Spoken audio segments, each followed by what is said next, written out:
Welcome to part two of our tour through the Hippie Ethos Exhibition at the Bahr Gallery, running in spring of 2023 through July 15th. What follows are 19 posters from the exhibition, and part three will take you through the rest. Let's start with this poster from 1967 for Big Brother and the Holding Company and Country Joe and the Fish at the Golden Sheaf Bakery in Berkeley. We've got a lot of interesting elements here. The psychedelic poster artists often borrowed from the Art Nouveau style with its flowing, organic sensibility, celebration of women in a powerful and independent way, and back to nature themes. The lettering is in an arts and crafts style. The woman has her right hand shaped in the Buddhist and Hindu symbol for circle, symbolizing inner perfection and oneness. Photographed by Michael Weiss, she is in a natural setting and is expressionless. Openness was one of the most important principles of the hippie value system, and the lack of a particular expression was part of the hippie, ethos. You'll see that in the next four posters that we look at. The Golden Sheaf was part of the back to the land direction of the hippie movement, which involved natural foods, no preservatives or excessive packaging, and organically derived products. A sheaf is a bunch of stalks and ears of grain that are tied together after being cut. The Golden Sheaf hosted several of these events, a pretty unique form of promotion, and outside the marketing budgets of most bakery and coffee shops. The poster is by Lauren Raybach. Country Joe and the Fish had a penchant for self-promotion, and with their manager, Ed Denson, printed up a series of monthly poster calendars expressing the style of the times. This is the second in the series of monthly calendar posters created by Tom Weller for December 1966. Each of these posters, and 3 out of the 5 are in the exhibition, depict the hippie lifestyle, clothing, or, as we will see, the lack of it. Seen here, we have a dreamy hippie gal, expressionless, with shorts and a tunic trimmed with macrame, with her hairy hippie boyfriend smoking a pipe. They're again in a natural setting, and they look pleasantly stoned to me. This is the third in the series of monthly calendar posters created by Tom Weller to promote Country Joe and the Fish. This one from January 1967.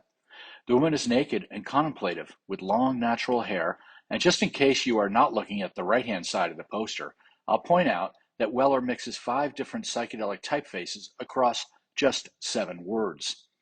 In 1966, Country Joe and the Fish worked regularly in Berkeley at the Jabberwock Coffee House on Telegraph Avenue, but by the next year became familiar faces at the 2 San Francisco ballrooms, the Avalon and the Fillmore. And here is the fourth in the series of monthly calendar posters created by Tom Weller. This was February 1967. Now, for a time, the quartet of Country Joe, lead guitarist Barry Melton, Tom Weller, and manager Ed Denton called their promotional partnership Joyful Wisdom Enterprises, and that's indicated at the bottom of this poster on the right.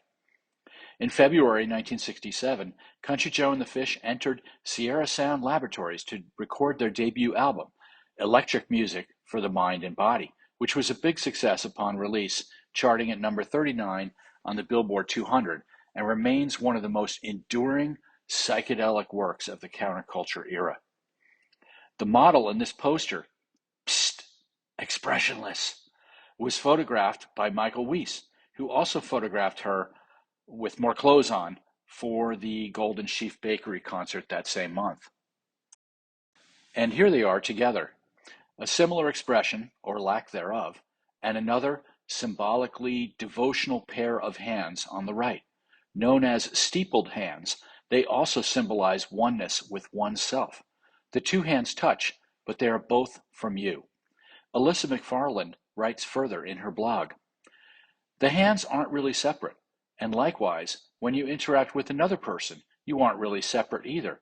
You are all part of one big organism of sorts, whether you call it the human race or planet Earth or the universe. We are all one."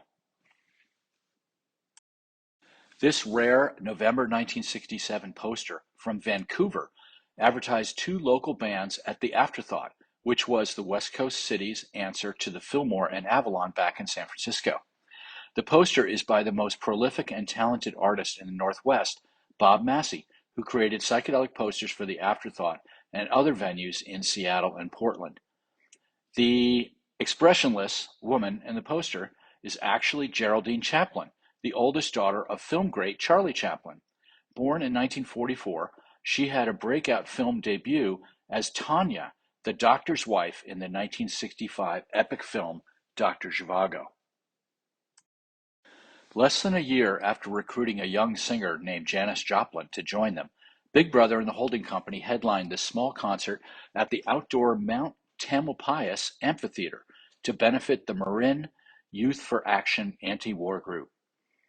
This artwork borrowed an image from the final scene of Ingmar Bergman's film The Seventh Seal. While the literal image is of the Danse Macabre from the end of the movie, the poster artists of the late 60s were liberal in their interpretations. Here we see what appears to be the quintessential hippie back-to-the-land ethos, with the parade of friends on their way to the show. In addition to the bands listed, the poster advertised trees and grass. The artist was Alan Turk, whose nickname was Gut. Artist Alan Gut Turk was one of the more interesting characters from the late 1960s.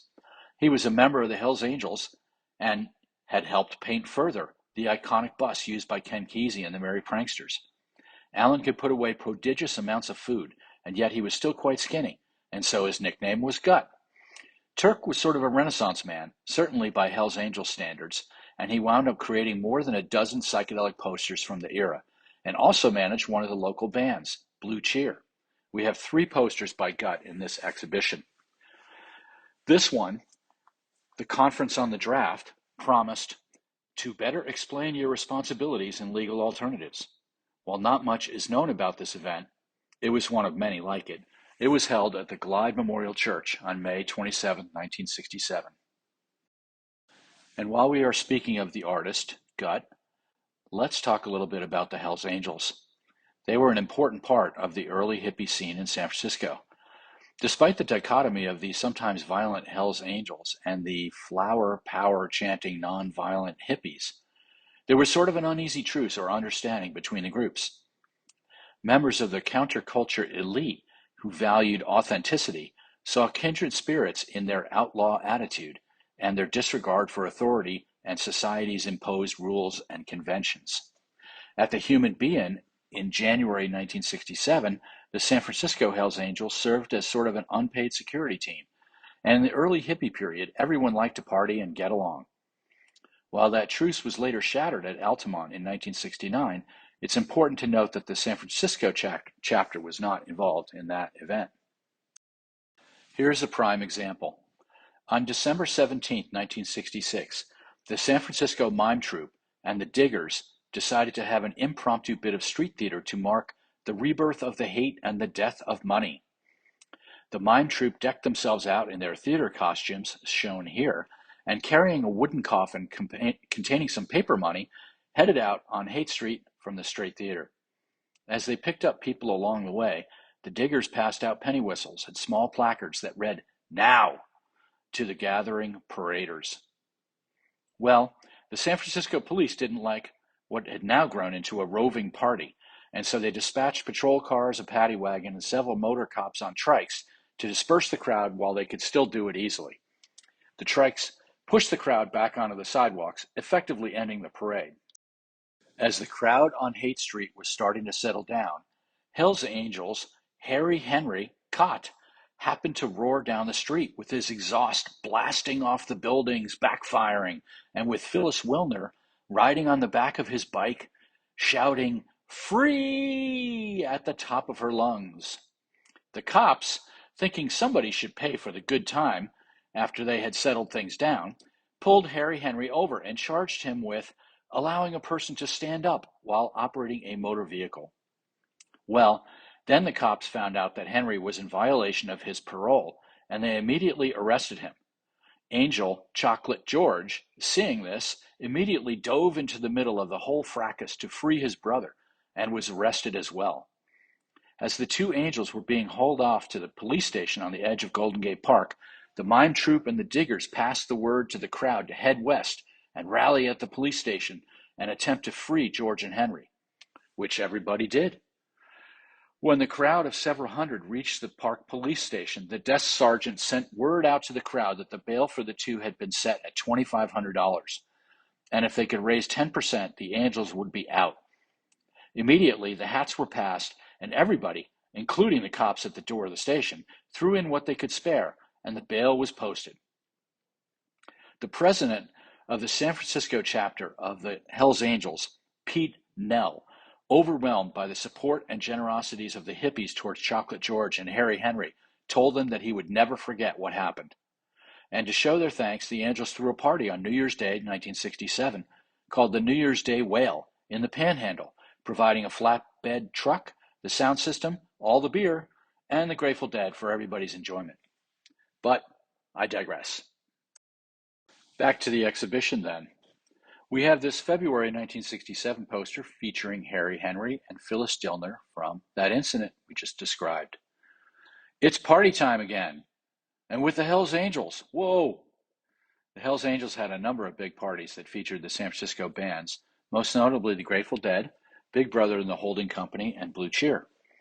The poster is, of course, by Gut, and you have to love the Digger poster in bright red on front of the motorcycle, saying, "Now." Now, this is a second printing of the poster, and it's listed as being printed by the San Francisco Poster Company. The original poster was printed by the Bindweed Press, which was owned by Frank Westlake. Bindweed's work for Chet Helms and the Family Dog ended when the Family Dog stopped paying for some of the poster work. In the early 70s, Westlake left San Francisco for England, and he took with him many of the original plates. He then began reprinting unauthorized copies of the Avalon posters under the trade name San Francisco Poster Company, perhaps feeling that he could do so in light of Helms's unpaid bills. And this is one of those reprints made from the original plates, but after the concert. Segueing now on the motorcycle theme, this is a 1970 Dayglow silkscreen poster done by Joe Roberts Jr., one of the leading headshot poster artists of the day. The headshot posters were simply made to appeal and to be sold directly to teenagers and college students to decorate their walls. Many of them assumed that the viewer would be quite stoned. This poster is a lot to behold when you get close to it, with many hidden objects and psychedelic color trails. It's got the words Easy Rider in the upper left corner, and the poster is called Captain America, after the name of Peter Fonda's motorcycle in that iconic counterculture film. In the movie, Dennis Hopper says, "Hey man, all we represent to them is somebody who needs a haircut." And Jack Nicholson responds, "Oh, no. What you represent to them is freedom." We're going to flip over to New York City for a moment. This very large poster was by Jackie Morgan, an American illustrator and watercolor painter. She became influential during the 60s and 70s with the youthful and psychedelic style of her illustrations, and she was one of the first female commercial illustrator designers in the United States. This 1967 poster for the Electric Circus is considered a milestone of 20th century graphic design. The Electric Circus was a nightclub located on St. Mark's Place in New York City's East Village. With its mix of light shows, music, circus performers, and experimental theater, the Electric Circus embodied the wild and creative side of 1960s club culture. Flame-throwing jugglers and trapeze artists performed between musical sets, with strobe lights flashing over a huge dance floor, and multiple projectors flashed images and footage from home movies. The Electric Circus became New York's ultimate mixed media pleasure dome, and its hallucinogenic light baths enthralled every sector of New York society. Its hedonistic atmosphere later influenced the rise of disco culture and discotheques. This is an original cardboard poster used to promote the Broadway debut of Hair, the American tribal love rock musical at the Biltmore Theater. After an off-Broadway debut in October 1967, the show opened on Broadway in April 1968 and ran for more than 1,700 performances. The poster is by Ruspoli Rodriguez. Hair tells the story of the tribe, a group of politically active, long-haired hippies in the age of Aquarius, living a bohemian life in New York City and fighting against conscription into the Vietnam War. The musical's profanity, its depiction of the use of illegal drugs, its treatment of sexuality, its irreverence for the American flag, and its nude scene caused much controversy. The work broke new ground in musical theater by defining the genre of rock musical, by using a racially integrated cast, and inviting the audience on stage for a giant be-in finale. Back out west, Stanley Mouse created this psychedelic poster for the 1967 Shakespeare Festival at the University of Santa Clara. The plays included Othello and The Taming of the Shrew. As this festival was primarily an on-campus event, there were not a lot of these posters printed, reportedly a limited silkscreen edition of just 250 posters. This very cool 1967 poster is titled "The High Mass is Coming in November," and it announced a hippie happening, or play, that they called the High Mass, which in turn was promoting a new boutique called the Hip Arts Store. Stores like these, intending to serve the surging hippie population during the Summer of Love, popped up like mushrooms, appropriately, all over San Francisco, and most disappeared as quickly as they arrived. The artwork was created by well-known poster artist Robert Fried, who was one of the most highly regarded poster artists of the era. We have 5 posters by Fried in this exhibition, the most of any artist. In November of 1967, Fried was asked to do another poster for the High Mass itself, and here it is. The High Mass was intended to promote a new hippie dashery, or boutique, called Hip Arts, which was no doubt full of hippie fashion, crystals, incense, bells, beads, patchouli oil, and probably lots and lots of rolling papers. The poster is framed by marijuana leaves and features a crucified, laughing hippie who also happens to be wearing lots of product. This poster has huge historic significance for the natural foods movement in the United States. In April 1965, Fred Rowe borrowed $5,000 and bought a small health food store called Sunset Health Foods in San Francisco's Inner Sunset District. But instead of stocking it with the usual health food fare, i.e. vitamins, he added fresh produce, animal products, baked goods, etc. And you can see evidence of this if you look closely in the poster. This is when health food meant not processed, so you still see plenty of wheat and animals on the poster. During the first year, business was slow, but then young people 10 blocks away in Haight-Ashbury discovered him. Business doubled each year until 1970 and was so good that he annexed a shop across the street and used it for a granary. In order to have uniform standards, he organized a dozen retailers, growers, and restaurateurs into a group named Organic Merchants.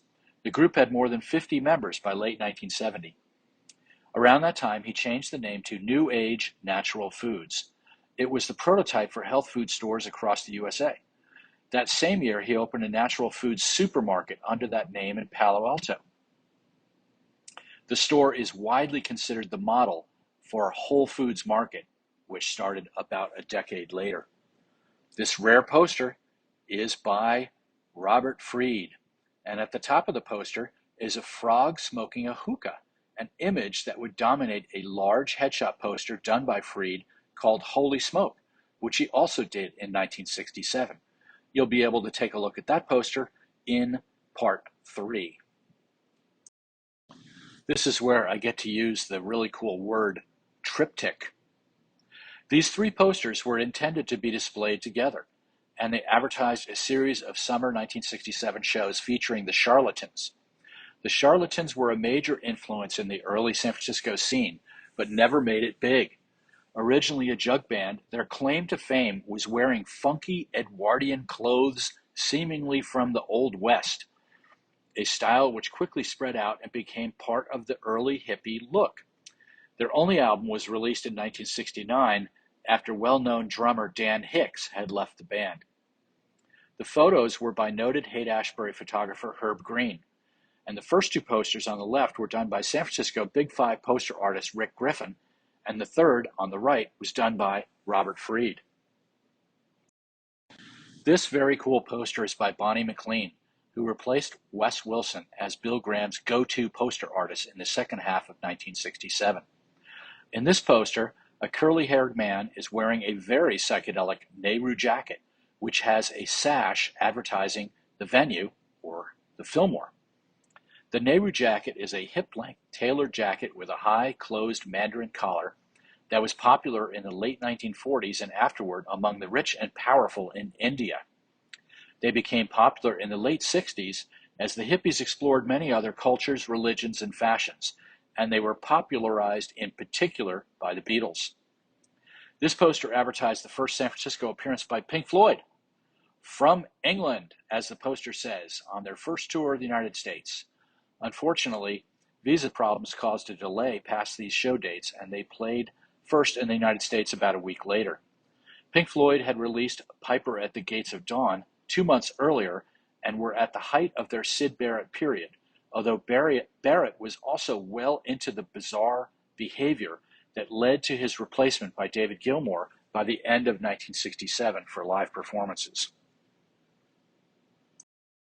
This first printing Avalon poster from early 1967 frames a fantastic photo of Big Brother and the Holding Company guitarist James Gurley, sporting various hippie fashion items, including a Native American feather and beads and some sort of medieval or Civil War era tunic.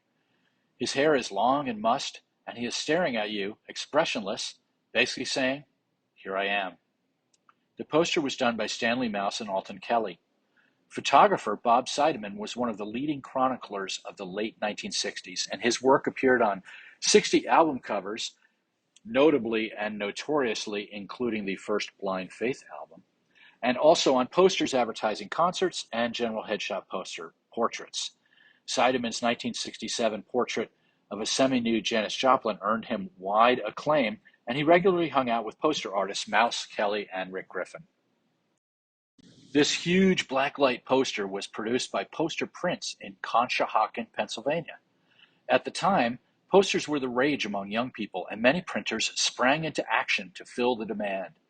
That this is essentially a fashion poster ironically points the direction that artist Ron Cheraskin would later take as the leading designer of bed, bath, and home items, including a current line of scented candles.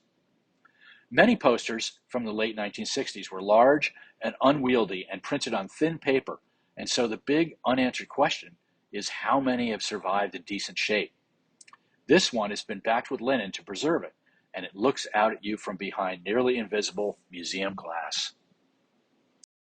That's it for the first half of the Hippie Ethos Exhibition.